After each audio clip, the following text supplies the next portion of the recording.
की क्लास में आपका स्वागत है। अपवाह चैप्टर में आज हम आपको झीलों के बारे में समझाने जा रहे हैं। तो समझें, झीलें कश्मीर घाटी तथा प्रसिद्ध डल झील, नाव वाले घरों तथा शिकारा, ये सब चीज़ों से तो आप लोग परिचित होंगे। और ये चीज़ें आपको पर्यटक स्थलों पर मिलती हैं, जो प्रत्येक वर्ष हजारों पर्यटकों को ये चीज़ें आकर्षित करती हैं।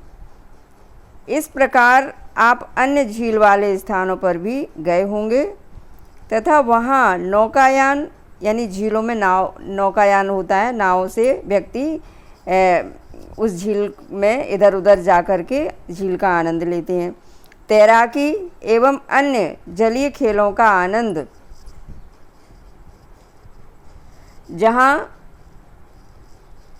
आनंद लिया होगा। कल्पना कीजिए कि अगर कश्मीर, नैनीताल एवं दूसरे पर्यटन स्थलों पर झीलें नहीं होती, यानी झील सुंदरता को बढ़ा देती है किसी भी जगह की। अगर इन पर्यटक स्थलों पर झीलें नहीं होती तो ये पर्यटक स्थल उतने आकर्षण वाले ना होते। जो झीलें जो है इनको आकर्षित करती हैं, आकर्षण का केंद्र हैं झीलें यहाँ के लिए। तब क्या वे उतना ही आकर्षित करते जितना कि आज करते हैं? तो स्वाभाविक है कि वो उतना आकर्षित नहीं कर पाते। क्या आपने कभी यह जानने की कोशिश की है कि इन पर्यटकों को आकर्षित करने के लिए किसी स्थान पर झीलों का क्या महत्व है? क्योंकि झीलें देखने में बहुत सुंदर लगती हैं, इसलिए पर्यटक उनको देखने के लिए आकर्षित होते हैं और वो पर्यटक स्थलों पर जाते हैं। ये है मेन बात। अब पृथ्वी की सतह के गर्त वाले भागों में जहाँ जल जमा हो जाता है उसे भी झील कहते हैं। यानी पर्यटक स्थलों के आकर्षण के केंद्र वाली झीलों के अलावा और दूसरी झीलें होती हैं जो पृथ्वी की सतह के गर्त वाले भागों में जो पानी जमा हो जाता है, जल जमा हो जाता है, उन्हें भी झील कहा जाता है। बड़े आकार वाली झीलों को समुद्र कहा जाता है, जैसे कैस्पियन, मृत और अरल सागर। तो ये आप लोग याद रखेंगे कि जो बड़े आकार वाली झीलें हैं उनको समुद्र भी कहा जाता है। भारत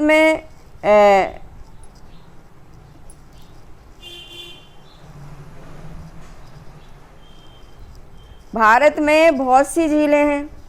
ये एक दूसरे से आकार तथा अन्य लक्षणों में भिन्न हैं। अधिकतर झीलें स्थायी होती हैं तथा कुछ में केवल वर्षा ऋतु में ही पानी होता है, जैसे अंतर्देशीय अपवाह वाले अर्ध शुष्क क्षेत्रों की द्रोणी वाली झीलें। यानी ज़्यादातर झीलें तो स्थायी हैं, यानी ऐसा नहीं है कि अभी हैं अभी फिर बिगड़ जाएंगी, जो है ख़त्म हो जाएंगी। और वर्षा ऋतु में कुछ जो है केवल वर्षा ऋतु में ही उनमें पानी होता है। जैसे इनका उदाहरण अंतर्देशीय अपवाह वाले अर्ध शुष्क, यानी ये स्थान कुछ अर्ध शुष्क हैं, द्रोणी वाली झीलें। यहाँ कुछ ऐसी झीलें हैं जिनका निर्माण हिमानियों एवं बर्फ चादर की क्रिया के फलस्वरूप हुआ है, जबकि कुछ अन्य झीलों का निर्माण वायु, नदियों एवं मानवीय क्रियाकलापों के कारण हुआ है। एक विसर्प नदी बाढ़ वाले क्षेत्रों में कटकर गोखुर झील का निर्माण करती है, यानी नदी भी झील का निर्माण करती है। यानी एक विसर्प नदी, सर्प के आकार से बहने वाली नदी बाढ़ वाले क्षेत्रों में, जहाँ बाढ़ उसके पानी से बाढ़ आ जाती है, बाढ़ वाले क्षेत्र से कट करके दूसरी साइड में जब पानी जाने लगता है तो गोखुर झील का निर्माण वो करती है। स्पिट तथा बार यानी रोधिका तटीय क्षेत्रों में लेगून का निर्माण करते हैं, जैसे चिल्का झील, पुलिकट झील, कोलेरू झील। अंतर्देशीय भागों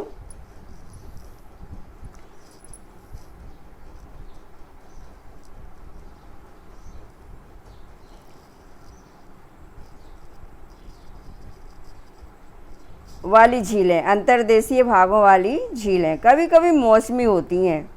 उदाहरण के लिए राजस्थान की सांभर झील, राजस्थान की सांभर झील जो एक लवण जल वाली झील है, यानी इस झील का जल लवणीय है। इसके जल का उपयोग नमक के निर्माण के लिए किया जाता है, नमकीन ज़्यादा है इसका पानी।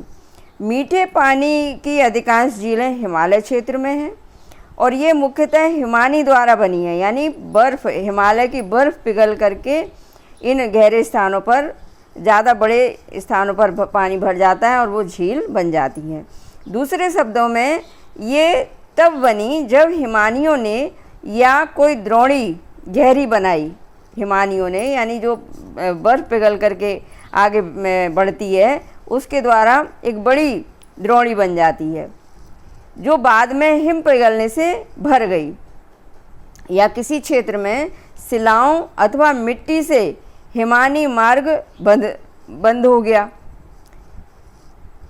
इसके विपरीत जम्मू तथा कश्मीर की बूलर झील भूगर्भीय क्रियाओं से बनी है, यानी पृथ्वी के अंदर भी कुछ ऐसी क्रियाएं होती रहती हैं, उनसे भी झीलें बनती हैं। तो बच्चों इस तरह से ये समझ में आया होगा कि कुछ झीलें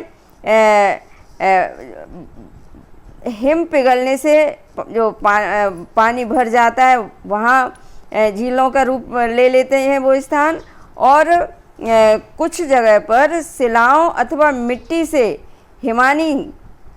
से हिमानी मार्ग बंद हो जाता है, यानी बर्फ़ जो पिघल करके आ रही होती है वो रास्ता शिलाओं के माध्यम से मिट्टी से बंद हो जाता है, तो वहाँ पे वो पिघला हुआ बर्फ़ जमा होता रहता है और वो झील का रूप ले लेती है। तो इस तरह से ये झीलें निर्मित होती हैं, भूगर्भीय क्रियाओं से भी बनती हैं झीलें। यह भारत की सबसे बड़ी मीठे पानी वाली प्राकृतिक झील है, कश्मीर की बूलर झील। डल झील, भीमताल, नैनीताल, लोकताल तथा बड़ा पानी कुछ अन्य महत्वपूर्ण मीठे पानी की झीलें हैं। इसके अतिरिक्त जल विद्युत उत्पादन के लिए नदियों पर बांध बनाने से भी झील का निर्माण हो जाता है, यानी नदियों पर जो बड़े बांध बन जाते हैं वो भी एक झील का रूप ले लेते हैं, जैसे गुरु गोविंद सागर, भाखड़ा नंगल परियोजना। तो इसको हम एटलस की सहायता से प्राकृतिक तथा मानव निर्मित झीलों की सूची तैयार कर सकते हैं। अब देखिए, झीलें मानव के लिए अत्यधिक लाभदायक होती हैं। एक झील नदी के बहाव को सुचारू रूप से बनाने में सहायक होती है। एक झील जो है नदी के बहाव को सही करती है। अत्यधिक वर्षा के समय यह बाढ़ को रोकती है तथा सूखे के मौसम में यह पानी के बहाव को संतुलित करने में सहायता करती है। तो इस तरह से झील जो है मनुष्य के लिए लाभदायक है। झीलों का प्रयोग जल विद्युत उत्पन्न करने में भी किया जा सकता है, क्योंकि जब ऊंचाई से निचाई की ओर पानी गिरता है तीव्रता से, तो वहाँ पानी की शक्ति से जल विद्युत बनाई जाती है और ये आसपास के क्षेत्रों की जलवायु को सामान्य भी बनाती हैं। जलीय पारितंत्र को संतुलित रखती हैं। झीलों की प्राकृतिक सुंदरता व पर्यटन को बढ़ाती हैं। झीलें जो है प्रकृति की सुंदरता और पर्यटन को बढ़ाती हैं तथा हमें मनोरंजन प्रदान करती हैं। यानी वहाँ पर्यटक स्थल उनको क्यों कहा जाता है, क्योंकि वहाँ जा कर के बहुत अच्छा लगता है। अब नदियों का अर्थव्यवस्था में महत्व है, यानी जो नदी तंत्र है ये अर्थव्यवस्था में किस प्रकार से मदद करता है। संपूर्ण मानव इतिहास में नदियों का अत्यधिक महत्व रहा है। नदियों का जल मूल प्राकृतिक संसाधन है। ये जो नदी के रूप में जो जल है ये प्राकृतिक संसाधन है और इस जल का उपयोग करके पहले नदी घाटी की सभ्यताएं नदियों के किनारे विकसित हुई थी, क्योंकि जल की आवश्यकता हर किसी को होती है और कृषि के लिए भी जल की आवश्यकता होती है। इसलिए ये जल जो है बहुत ही महत्वपूर्ण संसाधन है तथा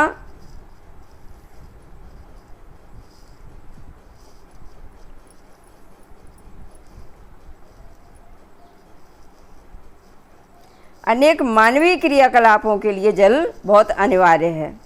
और यही कारण है कि नदियों के तट ने प्राचीन काल से ही आदिवासियों को अपनी ओर आकर्षित किया है, क्योंकि पहले जब मनुष्य को कोई ज्ञान नहीं था तो पानी की ज़रूरत नदियों के ही द्वारा उसकी पूरी होती थी। ये गांव अब बड़े शहरों में परिवर्तित हो चुके हैं। पहले तो छोटे छोटे गांव ही बसे थे, अब वही गांव बड़े बड़े शहर बन गए। अपने राज्य के उन शहरों की एक सूची तैयार करें जो नदी के किनारे स्थित हैं। किंतु भारत जैसे देश के लिए, जहाँ की अधिकांश जनसंख्या जीविका के लिए कृषि पर निर्भर है, वहाँ सिंचाई, नौ संचालन यानी नाव से यात्रा करना और जल विद्युत निर्माण में नदियों का बहुत महत्व है। राष्ट्रीय नदी संरक्षण योजना NRCP देश में नदी सफाई कार्यक्रम का शुभारंभ 1985 में गंगा एक्शन प्लान GAP के साथ आरंभ हुआ और वर्ष 1995 में राष्ट्रीय नदी संरक्षण योजना NRCP के तहत अन्य नदियों को जोड़ने के लिए गंगा कार्य योजना का विस्तार किया गया। और नदियां देश में जल का प्रमुख स्रोत हैं, यानी मानव को जल प्राप्त करने का प्रमुख स्रोत हैं नदियां। NRCP का उद्देश्य नदियों के जल में प्रदूषण को कम करने और जल की गुणवत्ता में सुधार करना है। तो नदियों का जल जिस जल का हम उपयोग करते हैं, हमको ये चाहिए कि हम उस जल को बिल्कुल प्रदूषित ना होने दें। अब देखिए नदी प्रदूषण। नदी जल की घरेलू, औद्योगिक तथा कृषि में बढ़ती मांग के कारण इसकी गुणवत्ता प्रभावित हुई है।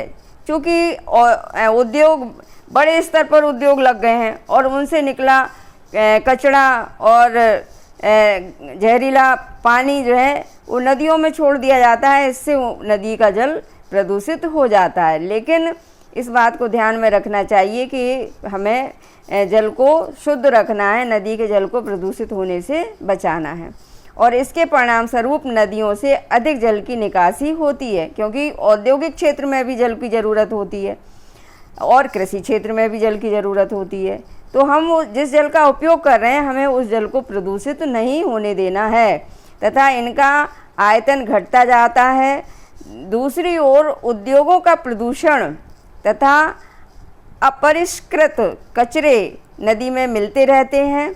यानी यदि हम उस कचरे को शुद्ध कर लें तो नदी की अशुद्धता को हम बचा सकते हैं।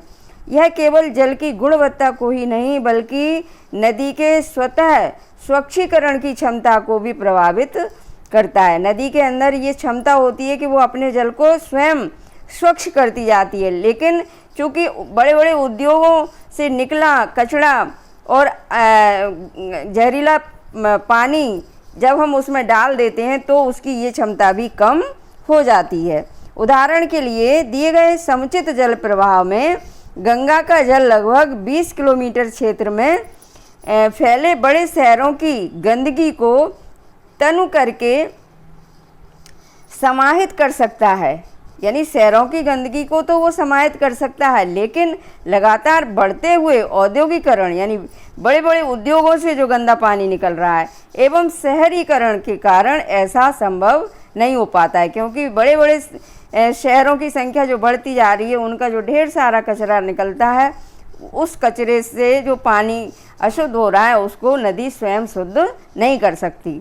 अनेक नदियों में प्रदूषण का स्तर इस वजह से बढ़ता जा रहा है और नदियों में बढ़ते प्रदूषण के कारण इनको स्वच्छ बनाने के लिए अनेक कार्य करने की आवश्यकता है और योजनाएं लागू की भी गई हैं। क्या आपने कभी ऐसी कार्य योजनाओं के बारे में सुना है? नदी के प्रदूषित जल से हमारा स्वास्थ्य किस प्रकार प्रभावित होता है? हिसाब लगाएं कि जिस जल का हम उपयोग कर रहे हैं यदि वो प्रदूषित है तो उसका क्या असर पड़ेगा, हम बीमार पड़ जाएंगे हैं। तो ये हमें हिसाब लगाना है और बिना स्वच्छ जल का मानव जीवन किस प्रकार का होगा और इस विषय पर भी हमें विचार करना है। इसलिए यदि स्वच्छ जल नहीं मिलेगा तो हमारा जीवन कैसा होगा, अगर ये बात हमें समझ में आ जाएगी तो हम नदी के जल को प्रदूषित होने से बचाने का प्रयास करेंगे और इस विषय पर हम वाद विवाद प्रतियोगिता का भी आयोजन करेंगे। बच्चों, आज की क्लास यहीं समाप्त होती है। धन्यवाद।